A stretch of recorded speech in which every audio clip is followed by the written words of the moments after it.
Your heart is racing, your hands are sweating, and you still press play. Here is why. By the end of this video, you will know exactly why your brain rewards you for scaring yourself, and why the people who love horror the most might actually be the calmest people in the room. Because being scared on purpose is not a glitch, it is one of the oldest tricks your brain knows. Let's start with what fear actually is. Deep in your brain sits a small almond-shaped structure called the amygdala. It is your alarm system. Its only job is to answer one question over and over all day long. Am I safe? And here's the important part. The amygdala is fast, but it is not smart. It reacts before the thinking part of your brain even gets the message.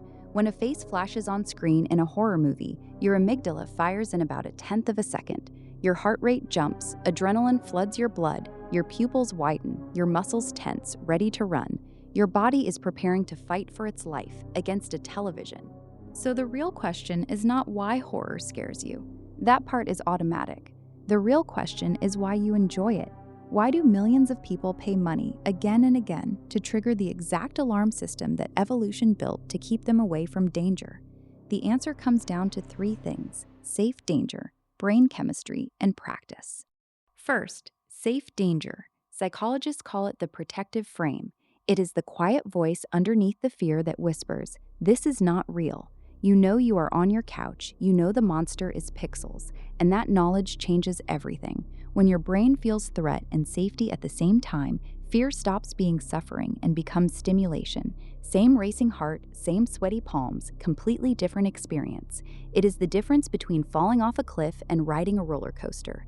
The body's reaction is nearly identical. The meaning is opposite.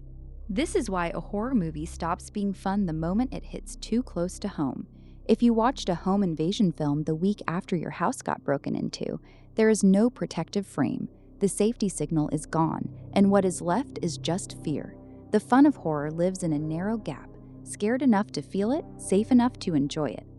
Researchers who study haunted houses have actually measured this.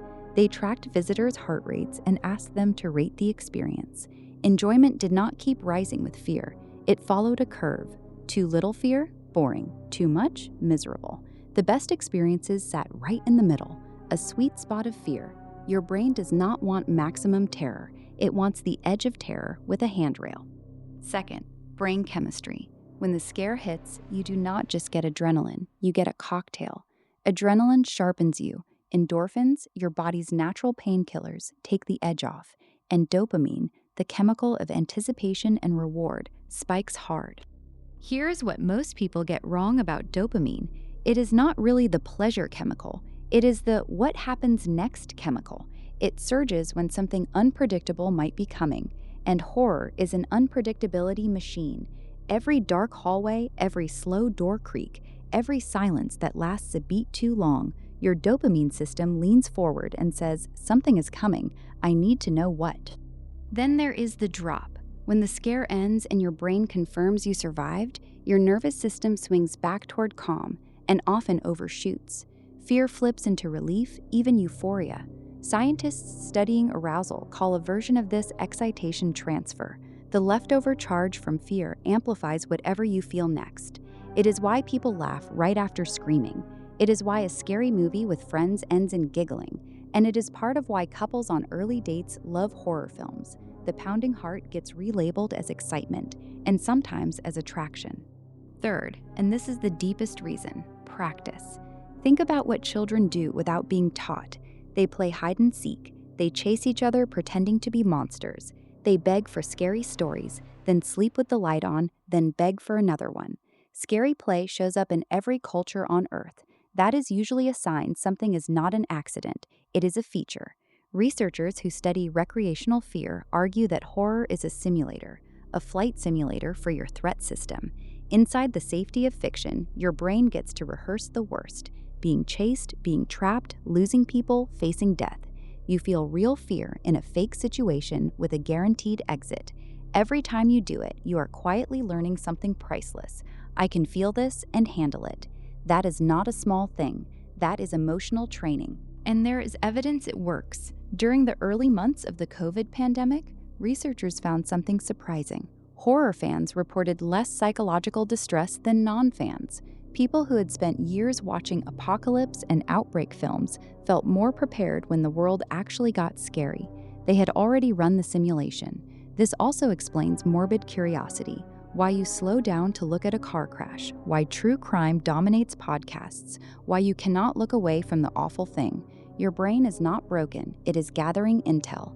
Dangerous things are exactly the things you can least afford to be ignorant about. Now, the obvious question. If horror is training, why do some people hate it? Because not all brains are tuned the same. Some people are high in what psychologists call sensation seeking. Their baseline is a little quiet, and they need bigger jolts to feel alive. Horror is perfect for them. Others run with a more reactive threat system. Their alarm rings louder and takes longer to switch off, so the same jump scare that thrills their friend leaves them rattled at 3 in the morning.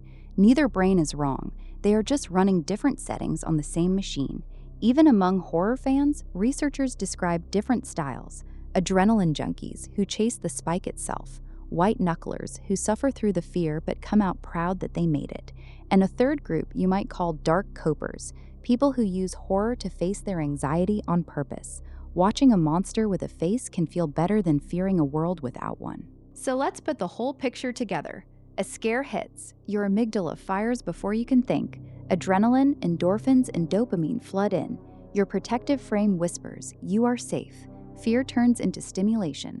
The scare passes, relief crashes over you, and your brain quietly files the lesson away. We survived that. That is why your heart races, your hands sweat, and you still press play. You are not sick, you are not weird. You are doing what humans have done around fires for 100,000 years. Telling the monster story, feeling the chill, and walking away stronger. So here's my question for you. What is the one movie, game, or story that scared you the most, and did you go back for more? Tell me in the comments. I read every single one. And if you want to know why your body jumps at a scare before your eyes even see it, that video is coming soon. Subscribe so you do not miss it.